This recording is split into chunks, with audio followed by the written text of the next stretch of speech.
You know that feeling, a heavy, inexplicable fatigue for something you can't quite place. It's like someone opened a valve on your life force, and the essential you, your drive, your optimism, your peace, is draining out. You might think, I'm just stressed, but I'm here to tell you, you have been fed upon the silent thieves of your soul. Part 1. Naming the Shadow. Emotional Parasitism. We are taught from the time we are boys to be empathetic, to be listeners, fixers, shoulders to cry on. These are noble qualities.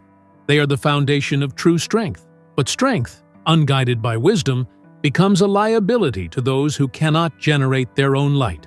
The person I'm describing, and yes, we're focusing on a specific feminine pattern here, because it often exploits the male instinct to provide and protect. She looks normal. She might be brilliant. She might be stunningly attractive. She is, to the untrained eye, merely a woman going through a tough time. But her tough time is permanent. Her suffering is her currency. She is, for lack of a better term, an emotional parasite. She doesn't seek a solution, she seeks a source. She doesn't want healing, she wants you to expend your energy trying to heal her. The Greek philosopher Epictetus said, "First say to yourself what you would be, and then do what you have to do." The emotional parasite has already said to herself what she will be. The one who receives, she is the spiritual beggar who demands you hand over your psychological wealth. You, the man with drive, with a plan, with a genuine spark of joy, you are a walking power source, and she has the sensors to find you. She operates not by physical force, but by psychological taxation. Her entire relational strategy is designed to create an emotional debt you feel compelled to pay. You feel guilty. Why? Because she frames your independence as abandonment, your success as a personal slight against her lack of it, your need for space as emotional rejection. You become guilty of the crime of existing happily without her involvement. She is a perpetual victim. A good man hears a problem and offers a solution. The parasite rejects the solution. She will twist and turn every attempt you make until the solution is proven flawed, or worse, until you are blamed for its failure. Why? Because the transaction of problem-solving ends the feeding. The transaction of sympathy harvesting keeps the emotional tap running. If you are constantly trying to bail someone out of a ditch they secretly love living in, you are not a savior. You are the meal ticket. Part 2. The 5 signs of the resource depleter. These signs are the equivalent of the red flag on the radar. Learn them, and you cut the cord before the drain begins. 1. The guilt trip compass. This is the instantaneous transfer of blame. You bought her flowers, but they're the wrong color. You took her on a trip, but the weather was bad, and you should have checked the forecast. No matter how grand the gesture, a flaw will be identified, and that flaw will lead back to your perceived inadequacy. You leave the interaction feeling like you've been caught skipping work, even though you just worked 12 hours for her benefit. The parasite's greatest skill is manufacturing guilt, because guilt is the binding agent of her control. 2. The solution-proof suffering.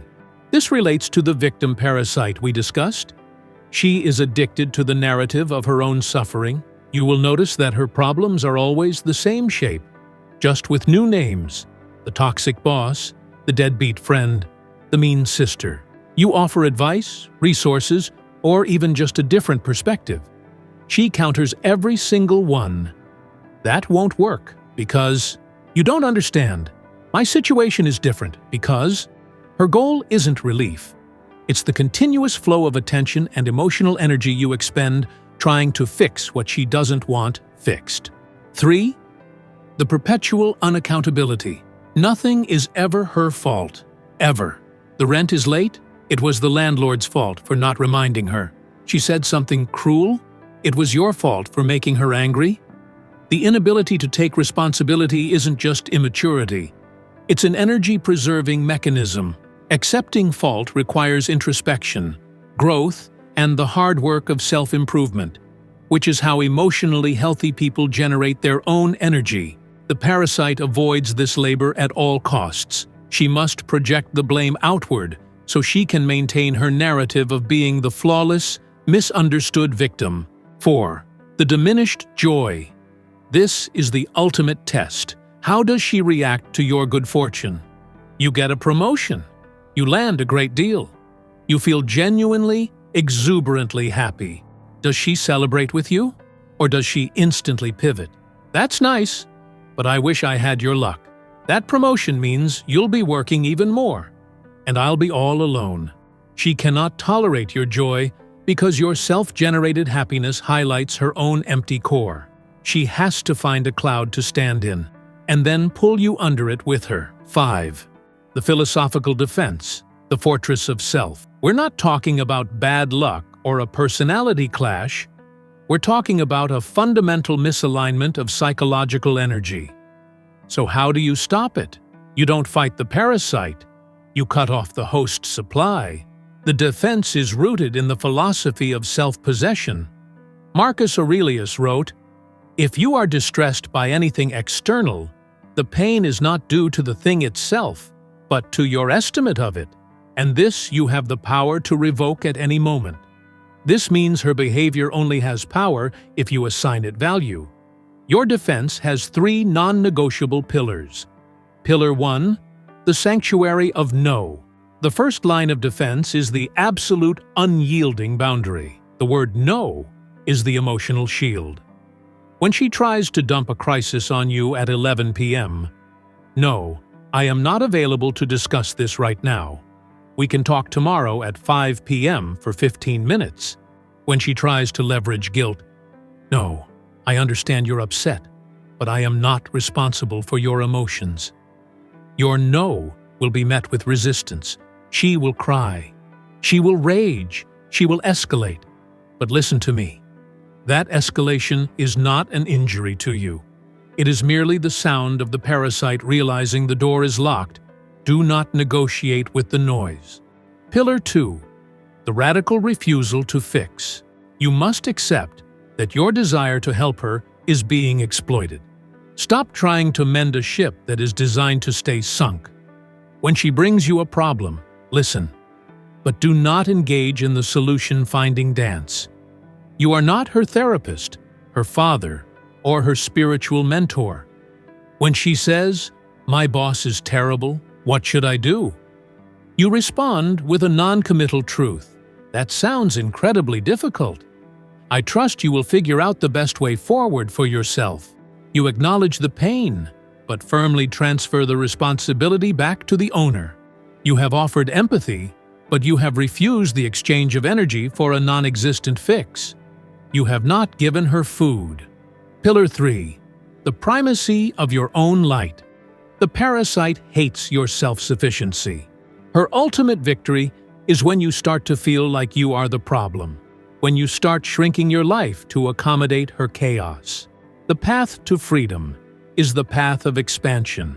You must intentionally and ruthlessly prioritize your own growth. Reconnect with the friends she isolated you from. Resume the hobbies she subtly mocked. Double down on the work that gives you true meaning. Carl Jung wrote, "The most terrifying thing is to accept oneself completely."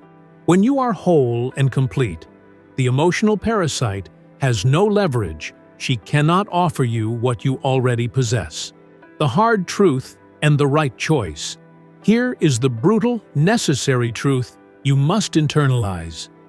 You cannot love her into wholeness. Your empathy is not medicine for her emptiness. Your love is not a cure for her hunger. She has a deep, self-inflicted wound, and she has learned that it is easier to tap into your energy than to do the terrifying work of healing herself. And whether she does this consciously or unconsciously is irrelevant. The effect on you is the same: depletion. You have been stripped of your capacity for joy, connection, and purposeful action. The ultimate test for any relationship is simple. Does this person leave you energized or exhausted? Do Do you leave the interaction feeling more like the man you want to be? Or less? Is your life expanding? Or is it contracting to fit her need for control and sympathy? The goal is not to become cold or cynical. The goal is to become discerning, to protect your power source, and choose women who are generators, not consumers. Women who generate their own light and inspire you to generate yours.